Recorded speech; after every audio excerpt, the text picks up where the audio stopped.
It has been nearly 3 months since the death of American financier and alleged sex trafficker Jeffrey Epstein. His death ruled a suicide here in New York back in August. Our next guest was tapped by Epstein's team to observe the autopsy and is here to reveal the findings from his investigation. All right, joining us right now, former New York City medical examiner, Dr. Michael Baden. He's a forensic pathologist, Fox News contributor, and joins us right now for an exclusive interview. Dr. Baden, thanks for being here. Hey, good morning. Good morning. When did you realize that the Epstein family needed help? Well, I was asked by the brother, the next of kin, to be at the autopsy. And at the autopsy on day one, there were findings that were unusual for suicidal hanging and more consistent with ligature homicidal strangulation, which included... And it was suggested at the time that he committed suicide by doing what? By hanging. At the time, he was found allegedly hanging by a homemade ligature of sheets. Are you saying you don't think it was suicide? I think that the evidence points toward homicide rather than suicide. Why? Because there are multiple 3 fractures in the hyoid bone, the thyroid cartilage, that are very unusual for suicide and more indicative of strangulation, homicidal strangulation. Let's take a look at what the medical examiner stated. After careful review of all the investigative information, including complete autopsy findings, the determination on the death of Epstein is below. Cause, hanging, manner, suicide. You say that his fatal injuries are consistent with homicide? More consistent with homicide. And in fact, at the time of the autopsy, the doctor doing the autopsy didn't think there was enough information to say suicide, so she put it pending further study. And then for some reason, and they want to know, the family wants to know, why was it changed from pending further study to homicide afterwards? So if you're there watching them perform this autopsy, you notice these 3 broken bones, and you believe it would be homicide. So that would mean another person would have gone into his cell, strangled him. Did he have any signs of trying to fight back? Well, they took fingernail clippings to see if there's anybody else's DNA on it, and that hasn't been released. Neither has the information about whose DNA is on the ligature. A ligature was made out of torn strips of orange sheets, and whoever made it had to have a lot of DNA on it, and the brother's been asking that from day one. So wait a second. So you're saying that whoever made it has to have a lot of DNA on it, and there was?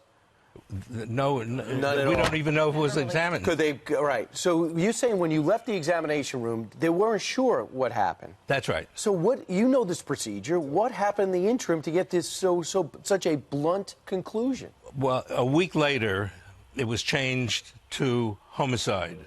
The brother wants to know, what did they get new in that week to make it homicide? What's your answer to that? We don't know. We don't know. It's 80 days now. Right. And the brother feels he's getting a runaround.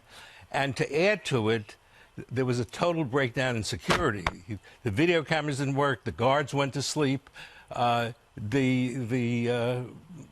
about that guy who was in the cell with him earlier, where it was suggested that that guy tried to kill him? Well, he had a new roommate now because of a suicide watch, a different roommate. But that roommate was pulled away the day or 2 before, so that there was no roommate with him, no suicide watch, no security guards, no videotapes that were working. Was the FBI able to get some information from the videos? I know that you were hired back in the 70s to do this as your job. You really investigated deaths in prisons after the big riot and all these prisoners died. So in your experience, what are the chances of him not being checked on for 3 hours, from 3:30 to 6:30 when they found his body, and the 2 prison guards falling asleep? Extremely unlikely. I've never seen it in 50 years of investigating all deaths that occur in prisons in New York State. Never had 2 guards fall asleep at the same time. All the video doesn't work. And the issue would be, did somebody come in and cause his death? Well, what about the suggestion you may be biased because you were hired by the family? That's always a situation, except that Governor Rockefeller, after Attica in '71, set up a special board to look into all deaths in prisons in New York State, because the concern that police, medical examiners and guards were biased when inmates complained that deaths were being covered up, and we have a separate board that looks into all these deaths. Dr. Baden, what I don't understand is if everybody wants the same thing, the truth, the brothers shouldn't be fighting anything. They should be interviewing you and saying, wait, tell me about what you have.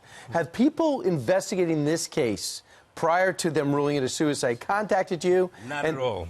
None. Do you find that strange? Yes. If the Attorney General is investigating the cause of death, as they're doing the security of this issue, in this issue, somebody should have been investigating everybody who had anything to do with the autopsy. Sure. So if there was a prisoner that went in and strangled him, and the DNA is on that whatever ligature, he used, the ligature, the sheets, the bed sheets, then wouldn't it be easy to track down who that person was? Absolutely. Absolutely. That's the first thing. The medical examiner at the time of the first autopsy did swabs of all the clothing on him for DNA. But who had the ligature? Well, who has that information? Why isn't that being released? That's what the brother wants to know. That's why they asked me to come here. So you're calling on the state to figure out whose DNA is on that? Not the state, unfortunately. This is a federal prison, so the state has not. The FBI usually investigates, would be investigating it, and the brother wants to know, one, did the FBI get a hold of that ligature, and two, it only takes a couple of days to do the DNA. What's the results? Dr. Baden, I know you're just somebody who looks at a situation, cut and dry. I'm looking at DNA, looking at hard facts. How important in your investigation and conclusion is his mindset prior to suicide, and the fact that he had plans afterwards and that he spent so much time with his lawyers the day before? Yeah, you're absolutely right. The great majority of people commit suicide give warning signs ahead. Now, one of the warning signs could have been the incident July 23rd when he said the roommate assaulted him and the guard said it was a suicide attempt. And they should have been watching him. Sure. They didn't watch him. According to the guards, according to his lawyers at that time, he was in good mood. He was hoping that he was still waiting for a decision whether he can get out on bail. That hadn't come yet. Well, he had so many victims. I think the victims really deserve to know what happened. You're absolutely right. There are a lot of things happened. But also the brother is concerned that if he was murdered, then other people who have information might be at risk and jeopardy. Look, the heart doesn't go out with this guy. This guy seems like just a terrible person. Used his power and manipulation ability for evil means. I get it. But there are so many people who are implicated in his web of ugliness. You wonder if this plays a role. The powerful people that his antics affected and would have been affected had he lived. You're absolutely right, and that's one of the things that the brother thinks as well. If they think he has information that his life would be in jeopardy. What does the brother tell you? What does he think happened? He thinks he wants to find the answer to it, and he thinks that his brother wasn't the type to commit suicide, but he'd like to get the information that he hasn't been able to get so far. How hard is it to commit suicide in prison? Very easy, but first, in this situation, if he took the sheets and stripped it and made it, would have taken a good half hour or hour to make the ligature, then to go up there. Once you're hanging, it's about 5 minutes or so that you can be near dead. Dr. Baden, though, if the supposition is that it was a homicide, that would mean cops were in on it. Who opened the door, who moved the cameras, all of that stuff. Was it someone on the outside, or was it an inside job? That's right. That's a terrible allegation. Why were the two guards asleep? In 50 years of looking at deaths in New York State, and occasionally a guard falls asleep. Never are two guards at the same time.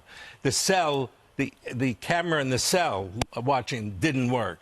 The camera in the hallway to see if anybody came in and out of his cell didn't work. This is bizarre. That his roommate was taken away, so he's all by himself. Suicide watch was taken away. So, yeah, the issue you bring up has to be investigated. Doesn't mean that this was a homicide, but certainly it deserves investigation.